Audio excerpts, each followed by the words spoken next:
Ako nga po pala si Boyet. Naninirahan dito sa isang baryo sa isla ng Panay. Itong karanasang ibabahagi ko sa inyo ay hango sa isa sa mga naging karanasan ko noong kabataan ko pa lang. Sa pagkakatanda ko ay nasa ika-15 taong gulang ako noon, at noong mga panahong ito ay sa liblib pa kami ng baryo nakatira. Yun bang malapit na sa paanan ng gubat. Kung inyong susumahin nga mga kagiliw, ay mahigit kalahating oras ang inyong lalakarin papunta sa paanan ng gubat bago mo marating ang bahay namin noon. Ganun po kalayo ang tirahan namin mula sa baryo. May mangilan-ngilan rin naman kaming kapitbahay. Partikular na roon ay mga kamag-anak ng aking ina. Samantalang ang aking ama naman ay napaka-misteryoso dahil hindi man lamang ito nagkikwento tungkol sa kanyang pamilya, kung kaya't lumaki na lamang kaming walang kaalam-alam kung anong klase ng pamilya meron siya nung kabinataan niya pa lamang. Kapag kasi tinatanong ko siya, ang palagi niyang sinasabi, huwag na naming pag-usapan ng tungkol sa kanyang mga magulang at kapatid dahil ayaw na ayaw niyang marinig maski pangalan man lamang ng kanyang ama noon. Sa pag-aakala kong merong hindi magandang naging karanasan ng aking ama sa kanyang mga magulang, ay pinili ko na lamang ang hindi mangulit at hindi na muling binanggit pang tungkol sa mga ito. Kahit na bata pa man ay gustong-gusto ko nang makilala ang mga magulang at kapatid ni tatay at nasasabik na rin ako makita sila. Mas pinili ko na lamang magantay ng tamang pagkakataon para makilala ko ang lolo at lola ko. Isang araw, kasalukuyan kong sinasamahan ng pinsan kong si Romel na maglakad papunta sa bungad ng baryo dahil sa may bibili ng umano siya. May nakasalubong kaming lalaking nagmamadaling maglakad papunta sa kung saan kami nanggaling. Sa tansya ko ay naglalaro sa edad 30 mahigit o sa mga 40 na ang lalaking nakasalubong namin na yon. Base na rin sa itsura niya. Habang panakanakang pinagmamasdan ko pa nga ang lalaki ay nakita kong seryoso siyang naglakad at parang wala man lamang siyang nakikitang taong makakasalubong. Kung hindi pa kami umiwas ng pinsan ko, baka nasagi niya na kami. Isa pa, parang pamilyar sa akin yung lalaki pero hindi ko lang mawari kung saan ko siya nakita. Basta pakiramdam ko, parang dati na kaming nagkita noon. Nung makalagpas na sa amin ang lalaki, napakunot noo ang pinsan ko. Narinig ko siyang nagtanong kung sino umano ito at bakit parang madaling-madali ito sa paglalakad na parang may iniiwasan. At ngayon lamang niya ito nakita sa lugar namin. Halos lahat kasi ng mga taong naninirahan malapit sa amin ay kilala namin. Dahil sa araw-araw ba naman naming nakikita ang mga ito. Kaya't kahit na nakatalikod pa ang mga yon, ay makikilala talaga namin kagad. Isa pa, karamihan sa mga naninirahan malapit sa amin ay kamag-anak ng ina ko. Pero sa pagkakataong yon, nito pa lamang namin nakita ang itsura ng lalaking yon. Kaya naman hindi namin batid kung sino ang pupuntahan niya sa lugar namin. Kilala mo ba yun, Insan? Hindi ko kilala eh. Sagot ko. Sinabihan ko siyang baka may dadalawin lamang na kaibigan. Kaibigan? Sino naman iliblib na yon? Abay malay ko. Hindi ko alam kung sinong kapitbahay natin yung pupuntahan nun. Gusto mo tanungin natin para malaman natin kung kanino? Tukmul ka talaga, pinsan. Nagtatanong lang naman ako eh. Natawan na rin ako noon. Pareho lang kaming walang alam. Isa pa, kita niya namang magkasama kaming dalawa kung kaya't bakit ako ang tatanungin niya. Sumagot naman siya sa biro ko at sinabing, alangan namang ibang tao ang tatanungin niya noon. Gayong ako lang naman ang kasama niya. Kaya't malamang sa malamang ay ako talaga ang tatanungin niya. Nagalpakan kami ng tawa, Sir Seth, dahil sa para kami mga sintu-sintu noon. Kami-kami lang din ang nagmumurahan at naglalaitan sa isa't isa. Ewan ko, Sir Seth, pero ganun po siguro yata kapag batalik mong kaibigan ang kausap mo. Masyado ka ng panatag kahit na magbatuhan man kayo ng mga hindi magagandang salita o mapanakit na salita, ayos lang. Alam niyo naman kasi sa isa't isang biro lamang ang lahat nun. Tara na nga, bilisan na natin maglakad. Baka tanghaliin tayo. Hindi yan yung kung ano-ano yung mga sinasabi mo dyan. Nagmadali na nga kaming maglakad at makalipas ang ilang oras. Nang matapos nang makabili ang pinsan ko ay kaagad na kaming umuwi. Habang naglalakad pa uwi ay muli na namang naalala ng pinsan ko ang lalaking nakasalubong namin kanina. Ayon kasi sa kanya, ay parang hindi maganda ang kutob niya sa lalaking yon. Pakiwari niya ay parang may tinatagong hindi maganda. Yun ba umanong? Gaya na lamang ng may tinatakasan kang tao o nakagawa ka ng hindi maganda at nagmamadaling tumakas nun. Ganun umano ang tumatakbo sa isipan ng pinsan ko ng mga sandaling yon. Sinaway ko siya at sinabihang huwag pag-isipan ng hindi maganda yung tao. Baka naman kasi nagkataon lang talagang nagmamadali yon at may hinahabol na oras kung kaya't hindi kami napansin. O baka naman may problema yung tao at kaya't masyadong natuon ang pansinon sa nilalakaran. Ikaw talaga, masyadong madumi yung utak mo. Linis-linisan mo yan at mukhang pumupurol na. Kinakalawang na kaya kung ano-ano na yung pinagsasasabi mo. Hindi naman sa ganon. Anong malay natin? Isa sa mga nabanggit ko tama, di ba? O kung hindi man tumama, aba, baka aswang yung taong yun. May tinatakasan. Walang iya. Mag-inay-inay ka sa pananalita mo, insan. Baka mamaya marinig ka ng tao. Mayari ka pa. Makaraan ng ilang minutong lakaran. Sakto namang papalapit na kami sa bahay.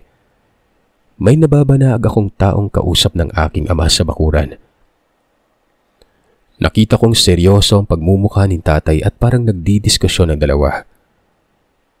Saglit akong tumingin sa pinsan ko nang magtanong siya kung sino ang kausap ng aking ama at bakit parang napakaseryoso naman umano. Teka, sandali lang, insan. Parang namumukhaan ko yung lalaking kausap ni Tiyong ah. Awat sa akin ng pinsan ko na magpatuloy na sana ako sa paglalakad. Nagtatakang tinanong ko siya kung sino ang kausap ng aking ama. Hindi ko kasi ito namumukhaan dahil sa nakatagilid ng lalaking kausap niya. Tumango ang pinsan ko at sinabing, yun ang lalaking nakasalubong namin kanina sa daan. Pambihira ka. Pinag-uusapan pa nga natin ngayon lang eh. Tapos hindi mo na agad natandaan. Sumunod na ako sa kanya nang magpatuloy na siya maglakad. Paglapit namin, tumahimik ang aking ama't ang kausap niya. Oh, nandyan ka na pala anak. Kamusta ilakad yung dalawa ng pinsan mo? Ayos lang naman po pa. May bisita po pala kayo. Sabi ko, matapos makapagmano sa kanya at tinanong kung kaibigan niya ba ang lalaki. Nakasalubong kasi namin ito kanina. Hindi anak. Siya ang kapatid ko. Tio Arman mo. Tio Arman po? Buti naman po napasyal kayo dito. Masaya akong makilala kayo, Tio Arman. Nagmano ako noon. Ito na ba si Boyet, kuya? Laki niya na pala, no? Napakaliit mo pa nung huli tayo nagkita. Wika ni Tio Arman. Nagkita na po pala tayo. Hindi ko na po matanda ang nagkita tayo eh. Tanong ko dahil sa wala namang naikwento sa akin ng mga magulang ko tungkol kay Tio. Sandaling tiningnan ni Tio Arman ang aking ama. Bago ito nagsabing masyado pa umano kong bata noon kaya marahil ay hindi ko na matandaan na minsan na akong dinala ng mga magulang ko noong dumalaw ang mga ito sa bahay niya. Talaga po? Siya nga po pala. Bakit nandito po kayo sa labas? Nagmerienda na po ba kayo? Ay naman kay Papa. Nagpapahangin lamang sila pero papasok din sila maya-maya. Tapos na rin sila magmerienda kanina kaya't huwag na akong mag-abala nun.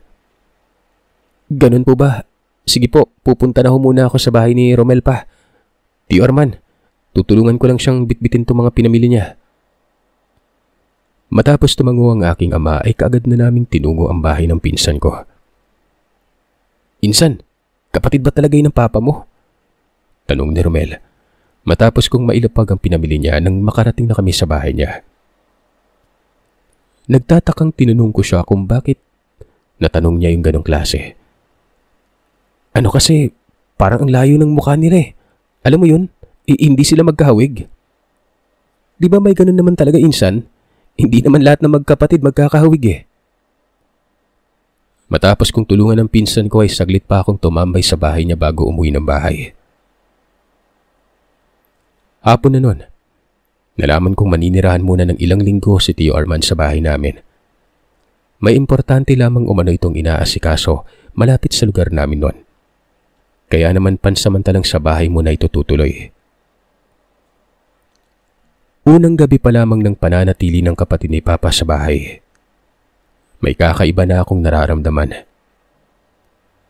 Bigla kasi akong nagising ng hating gabi nang makarinig ako ng malakas na kalabog sa likuran ng bahay. Kasunod ng malakas na kalabog ay may mahihinang huni ng animoy pato akong naririnig nun. Ang labis na ipinagtataka ko ng mga oras na yon. Wala naman kaming alagang pato. Kung kaya't papanong nagkaroon ng pato sa likuran ng bahay. Dahil sa namatyagan kong yun, Sir Seth, ay marahan akong tumayo at naglakad palabas ng silid para tingnan ang naririnig kong huni ng hayop. Pero saktong paglabas ko ng silid ay siyang pagpasok naman ni Tio Arman sa loob ng bahay. Napansin ko pang parang hinihingal ito, tila ba nakikipagkarerahan. Gising pa po wala kayo, Tiyong? Wika ko sa kanya't sunod-sunod na napalunok ng laway dahil sa takot na nararamdaman ng tingnan ko siya. Bigla ko siyang nasipat na namumula ang kanyang mga mata. Pero noong tingnan ko uli yun ay normal naman. Hindi ko alam kung namamalikmata lang ba ako o totoo ang nakikita ko noon. Oo, gising pa ako. Nainitan kasi ako lumabas ako ng bahay para magpahangin. Ikaw, ba't gising ka pa? Tanong niya. Nauhaw kasi kaya ako nagising. Sige ho, kukuha lang po ako ng tubig sa kusina. Hindi na ako nag-abala pang tanungin kung napano si Tio Arman. Lalo na't naririnig kong parang may halak ang mga tinig niya noon. Gayong maayos naman siya noong kausapin namin ni Papa kaninang hapon. Isa pa, sa hindi mawaring dahilan, bigla akong natakot na sabihin sa kanya ang tungkol sa narinig kong ingay sa labas ng bahay. Nang matapos na akong uminom ng tubig ay nakita ko si Tio Arman na nakahiga na sa mahabang upuan at nakatabon ang braso sa mata nito at mukhang natutulog na. Baka namamalikmatala ako kanina. Masyado ko lang tinatakot ng sarili ko. Sabi ko pa. Sa paglipas ng mga araw, mas lalong lumalala ang napapansin kong kakaiba sa kapatid ni Papa. Hindi naman sa pinaghihinalaan ko siya pero kasi talagang napapansin ko may kakaiba sa kanya. Minsan kasi isang gabi, nagisnan ko na naman siyang nakatayo lamang at nakatitig sa labas ng bahay malapit sa bintana noon. Naiihi kasi ako ng mga oras na yun kaya nagising ako. At doon nga nakita ko siya. Sa tansya ko pa nga ay mga nasa hating gabi na yon. Kung kaya't napapaisip ako kung ano ang ginagawa niya doon. At bakit hindi siya natutulog. Hindi niya naman napansin ang pagdaan ko sa kanyang likuran. At parabang nakatuon lamang ang kanyang pansin sa labas ng bahay. Kapag sinasabi ko naman sa aking ama ang tungkol sa kanyang kapatid, ang palagi lamang nitong nirarasong may problema lamang si Tio Arman at marahil ay nag-iisip lang ito ng solusyon. Kung kaya't sa ganoong sitwasyon ko siya nadatnan. Ang tanging inihahabilin lamang ng aking ama ay ugaliin kong magsara ng maigi ng silid naming magkapatid at huwag nang lumabas kapag alanganing oras na tulog ng lahat. Tinanong ko naman siya kung bakit.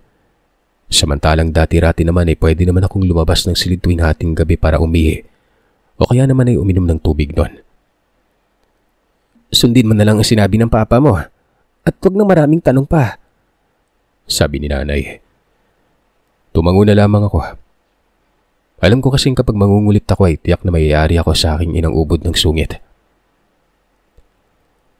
Isang umaga, Pagkagising ko ay narinig kong nag-uusap ang aking ina at si Aling Soledad sa labas ng bahay. Ayon kay Aling Soledad, ilang araw na umanong napapabalitang may mga namiminsala o napipinsalang mga alagang hayop sa lugar namin. Nung una'y mga alagang manok lamang daw ang pinapatay at tinatanggalan ng lamang loob. Pero hindi kalaunan ay maging ang mga alagang baboy at iba pang hayop umano. Ganun na rin ang sinapit ng karimari-marim na kamatayan. Kung kaya't nanggagalaiti na sa galit ang mga taong naninirahan sa lugar namin noon. Hindi kaya aswang yung dumali sa mga namamatay na hayop sa lugar natin, Maring Soledad? Tanong ni nanay noon. Hindi ko alam, Mare. Pero yun din ang hinala ng mga kababaryo natin eh. Pero para sa akin, baka naman ligaw na hayop lang nang miminsala. Wala naman kasing napapabalitang may aswang dito sa lugar natin. Sa bagay tama ka. Pero napaka-imposibleng kayang pumatay ng malalaking hayop gaya ng kabayo at ubusin yung lamang loob eh. Kung mabangis na hayop lang yung nambibiktima. Hindi ko na tinapos pang pakinggan ang kanilang usapan. Na makita ko si Tio Arman. Bit-bit ng kape ay nilapitan ko siya at tinanong kung totoo nga bang aswang. Napatingin naman sa akin ng diretso si Tio at ibinalik ang tanong. Bakit gusto mong malaman kung totoo nga bang aswang? Kasi narinig ko yung usap-usapan dyan sa labas na baka aswang daw yung pumapatay sa mga alagang hayop ng mga taga-baryo. Kaya naitanong ko lang kung totoo ba sila. Bigla naman akong nagulat nang sumabat ang aking amang naroroon na pala sa likuran ko at sinabing hindi totoo yun. Gawa-gawa lamang daw yun ng mga taong walang magawa sa buhay. Nagalit pa ito sa akin at sinabihan akong bawas-bawasan ko na ang pagiging osesero ko. Dahil sa lalaki ako at pangit sa lalaki ang maging osesero sa mga bagay-bagay na alam ko naman umanong hindi totoo. Pasensya na po. Tanging nasambit ko na lamang dahil sa kakaiba ng tono ng kanyang pananalita noon. Bigla ba namang nagtaas ng boses? Parang galit na galit kahit na wala naman akong ginagawang masama sa kanya. Nagtanong lang naman ako sa kapatid niya kung totoo nga bang aswang noon. Pagpasensyahan mo rin ama mo. Hindi lang siguro magandang araw niya ngayon kaya ganun ko makapagsalita. Wika ni Tio noon. Baka nga Tiyong, bigla na lang kasing nagalit eh. Nagtanong lang naman ako kung totoo. Wala na naman akong ibang ibig sabihin eh. Sige na, pagpatuloy mo na yung pagkakape mo dyan. Aniya, at iniwan na ako. Ipinagpatuloy ko na nga ang pagkakape habang iniisip kung bakit nga ba biglang nagalit si tatay sa tanong ko na yon. 10:00 ng umaga ay napagpasyan kong pumunta sa bahay ng pinsan ko para doon na muna magpalipas ng oras. Tol, anong nangyari at bakit nakabusangot ka? Tanong sa akin ng pinsan ko noon. Patambay mo na insan, nababagot ako sa bahay. Himala, ang aga mo yatang tumambay ngayon dito. Dati-rati naman hindi ka tumatambay ng ganito kaaga. Pinagalitan ka ni Tiyang ano? Hindi. Kung hindi, anong dahilan? Aga-aga mo. Kulit mo, dami mong tanong. Dahil sa kakulitan ng pinsan ko at talagang hindi niya ako tinatantanan sa tanong nun. Sinabi ko na kasi sa kanya kung ano talagang dahilan kung bakit ako pumunta sa bahay nila ng ganun kaaga. Ikinuwento ko na rin sa kanya ang tungkol sa hinala ko kay Tio Arman. Insan, huwag mong iparating to kahit kanino ha. Atin-atin lang tong sinasabi ko sa iyo. Kapag to nakarating sa mga magulang ko, lalong-lalo na kay Tio Arman, sinasabi ko sa iyo may kalalagyan ka. Napalatak naman siya at natatawang nagwikang. Sinasabi niya na umanong may hindi tama sa kapatid ng tatay ko. Nung una pa man ay duda na siya dahil sa kahit na sino man ay mapapansin ang kakaibang kinikilos nito. Alam mo insan, sa totoo lang kahit yung mga magulang ko, naghihinala na rin sa kapatid ng tatay mo eh. Bakit naman insan? Tumingin muna si Romel sa paligid bago nagsalita sa mahinang boses nun. Aniya, noong nakaraan umano ay namataan ng kanyang ama si Tio Arman sa loob ng gubat. Mga pasado 6:00 o mag-7 na raw yun ng gabi. Inabot kasi ng dilim ang kanyang ama sa daan habang papauwi ito galing sa bundok. Nang makita nitong nagmamadaling maglakad si Tio Arman papasok sa kakahuyan. Tatawagin pa nga sana ng ama ni Romel si Tio Arman para tanungin kung saan ito pupunta. Dahil sa madilim na at wala man lamang itong bitbit na lampara o kaya naman na flashlight para kahit papano ay mabibigyan ng liwanag ang dinadaanan nito. Pero nakadalawa o tatlong kurap lamang umano ng mga mata ang ama ni Romel noon. Gay na lamang ang pagtataka niya nang makitang nasa malayo na ang tiyuhin ko. Hindi na lamang pinansin pa ng ama niya ang pangyayaring yon. Pero noong maulit muli ang pangyayari, doon na naghinala ang tito ko na may ginagawang kababalagan si Tio Arman. Bakit ito papasok sa kakahuyan ng alanganing oras, di ba? Anong ginagawa nito gayong madilim na ang buong paligid nun? Imposible namang manguha ang tiyuhin ko ng gulay o kaya naman ay manghuli ng mga hayop sa gubat para ulamin. Wala naman itong bitbit na pang-ilaw o kaya ay matutulis na bagay na pwedeng gamitin sa panghuhuli ng mga hayop gaya ng baboy ramo. Dahil sa isiniwalat ng pinsan ko ay doon na rin ako mas lalo pang nagdududa. Isa pa, naaalala ko nga palang simula noong dumating sa bahay namin si Tio, ay hindi ko siya nakikitang sumasabay sa amin sa pagkain. Nung minsang nagtanong ako sa aking ama kung bakit hindi siya sumasabay, ang sagot lamang nito palagi sa akin, nauna na daw ito, tsaka wag na raw naming alalahanin pang tiyuhin ko. Dahil kakain naman ito oras na makaramdam ng gutom noon. Simula din ang namalagi sa bahay namin ng kapatid ni Papa, ay marami na ang mga kababalagang nangyayari, partikular na sa bungad ng baryo. Dahil sa gabi-gabi na raw silang nakakarinig ng huni ng wakwak. At sa kinabukasan ngay, isa sa kanilang mga alagang hayop ang natatagpuang patay, at wakwak ang tiyan at wala nang lamang loob. Limaganap na rin ang balitang aswang ang namiminsala sa baryo, kung kaya't naging handa na ang mga mamamayan para tugisin ang aswang. Salot ito sa baryo dahil isa-isa nang nalalagas ang kanilang mga alagang hayop noon. Mag-iingat ka sa tiyuhin mo, insan, ha? Malakas ang kutob ko, may ginagawang hindi maganda yan. Baka nga may kinalaman pa sa mga nangyayaring kababalagan sa lugar natin eh. Dagdag pang sabi nito, wag daw ako magagalit sa sasabihin niya dahil sa gusto niya lang malaman ko kung ano ang tumatakbo sa isipan niya tungkol sa tiyuhin ko. Aswang, insan. Malakas ang hinala kung aswang yung tiyuhin mo. Saad niya sa mahinang boses na halos pabulong na. Baliw ka ba? Paano mo nasabing aswang ang tiyuhin ko? Siguro kung baliw masasabi ko pang oo, pero aswang, mukhang malabo pa sa putak ng manok. Basta, malakas ang kutob kung baka aswang yung tiyuhin mo. Baka may kinalaman yan sa mga hayop dito na sunod-sunod na nangamatay. Isipin mo, ha, bakit sa dinami-rami nating mga alagang hayop dito sa malapit, walang namamatay? Pero yung nasa gitna ng baryo, sa bungad, halos lahat namamatay dun. Hindi na lamang ako tumugon pa sa sinabi niya. Na mga sandaling yun kasi ay hindi ko na alam kung paano mag-isip ng tama. Ang dami na kasi mga katanungan ang pumapasok sa isipan ko tungkol kay Tio nang hindi nasasagot noon. Natigil lamang ang usapan naming dalawa ng pinsan ko nung dumating ang kanyang ina at pinaghimay sila ng langkang hilaw para gulayin sa pananghalian. Tol, tulungan mo ako maghimay. Ang dami eh. Sige, basta dito ka kakain, ha. Yun lang pala eh. Kahit dito ka pa maghapunan, dito ka na matulog. Walang problema. Alam mo namang anak na yung turing ni nanay sa'yo eh.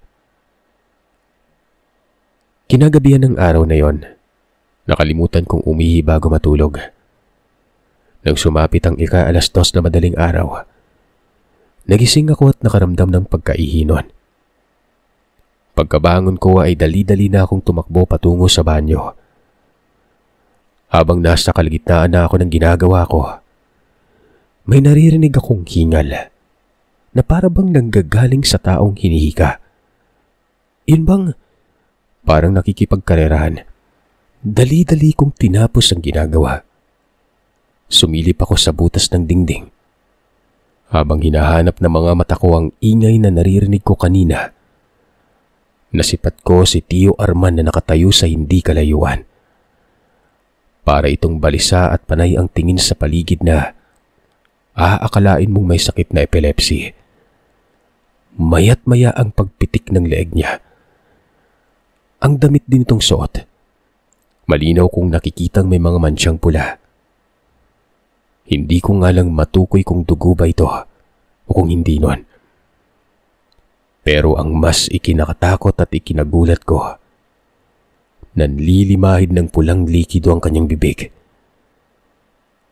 Napatutup ako ng bibig nun at sa pag-aakalang baka hindi ko mapigilan ang sarili at makalika ako ng ingay dahil sa takot na nararamdaman. Nung makita kong tumakbo papunta sa labas ng bakuran ng bahay si Tio, doon na ako kumalipas ng takbo papasok. Bago pa man manigas sa mga tuhod ko at hindi makagalaw sa pinagkublihan. Pagpasok ko sa loob ng bahay ay dire-diretso akong pumasok sa kwarto. Doon ko ibinuhos ang lahat ng takot na kanina pa gustong kumawala. Kung ano-anong nakakatakot nang pumapasok sa isipan ko habang nakatalukbong ng kumot. Sabi ko pa sa sarili ko, hindi kaya totoo ang sinasabi ng pinsan ko na si Tio Arman ang aswang na tinutukoy ng mga taga-baryo namin. Ano nga ba talaga ang totoong pakay ng tiyuhin kong yon? At bakit siya biglang sumulpot sa bahay namin? Samot-saring katatakutan na ang naglalaro sa isipan ko. Kaya naman mas lalo pa akong nakaramdam ng takot. Dumaan na lamang ang ilang oras sa hindi na ako dinalaw ng antok nun. Mga pasado 5:00 na ng umaga nang muli ako nakatulog. Kinabukasan, may lakad ang mga magulang ko. Kaya naman kaming 4 lang ang naiwan sa bahay. Ako, ang 2 kapatid ko, at si Tio Arman. Pupunta kasi sa karatig baryo ang mga magulang ko at nagpaalam ang mga itong baka gabihin sila sa pag-uwi nun. Kinahapunan ay nakaramdam ako ng pananakit ng katawan. Parang tatarangkasuhin ako nun. Napagpasyahan ko magpahinga na muna sa silid ko. Ang 2 ko namang kapatid ay pumunta sa bahay ng pinsan namin para makipaglaro. Saglit kong ipinikit ang mga mata para sana'y maibsan ang samang nararamdaman ko nang sa maya-maya pa, narinig kong lumangit-ngit ang pintuan ng kwarto ko. Alam kong may nagbukas nun. Sa pag-aakala kong isa sa mga kapatid ko ang dahan-dahang nagbukas ng pinto, hindi na ako dumilat pa.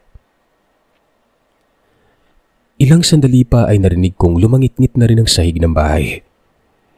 Indikasyon yon na may dahan-dahang naglalakad papalapit sa kinahihigaan ko. Dahan-dahan kasi ang langit-ngitang naririnig ko at para bang ingat na ingat ang taong naglalakad para hindi makagawa ng anumang ingay. Yun bang parang pusang nangahunting na makakain, Sir Seth? Ilang segundo pang nakalipas, nakaamoy na ako ng napakabahong amoy. Umaalingasaw yun sa loob ng kwarto, kaya't pilit kong idinilat ang mga mata ko nun. Yun nga lang, napapikit ako muli. Hindi ko kayang idilat ang aking mga mata. Parang napakabigat ng talukap ko.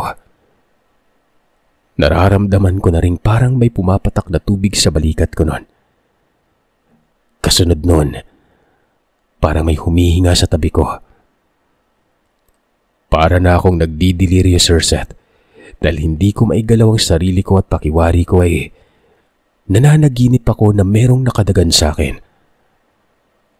Nang sa walang ano-ano, bigla akong nakarinig ng malakas na sigaw. Boses yun ni tatay na mabilis na tumakbo patungo sa kinahihigaan ko noon. Narinig na rinig ko ang pagmumura ni Papa habang binabanggit ang pangalan ni Tio Arman.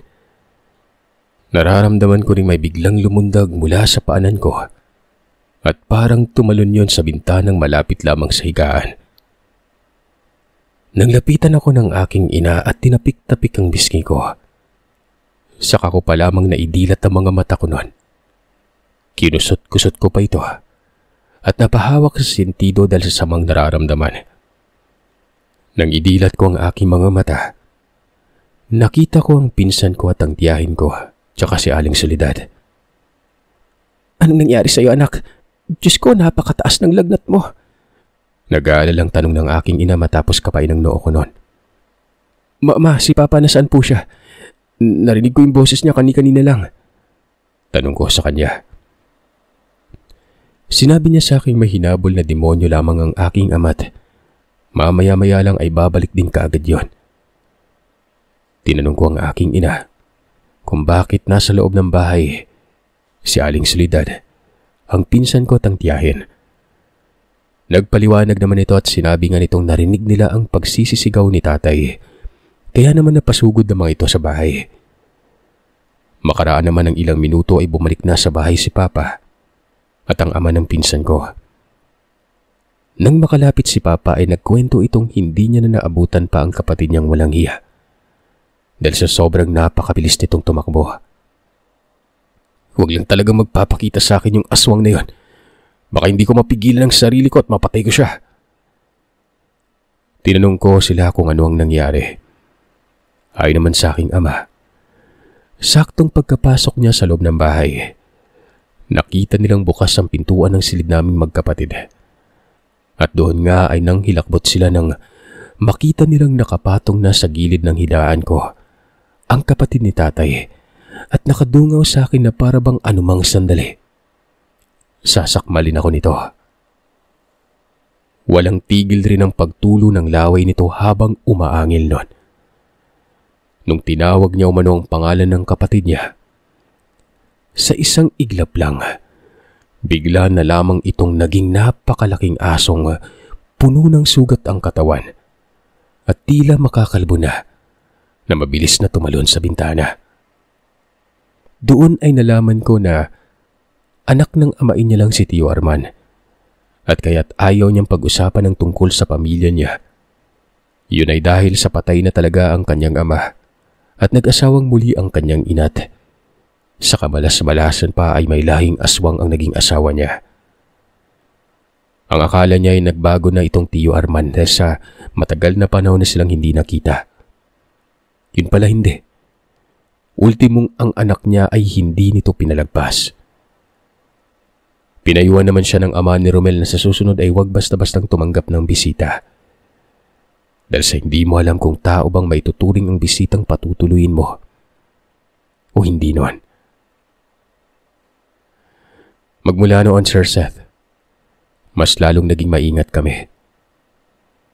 Takot na takot kami na muling may bumisita at magpakilalang kamag-anak ni Papa.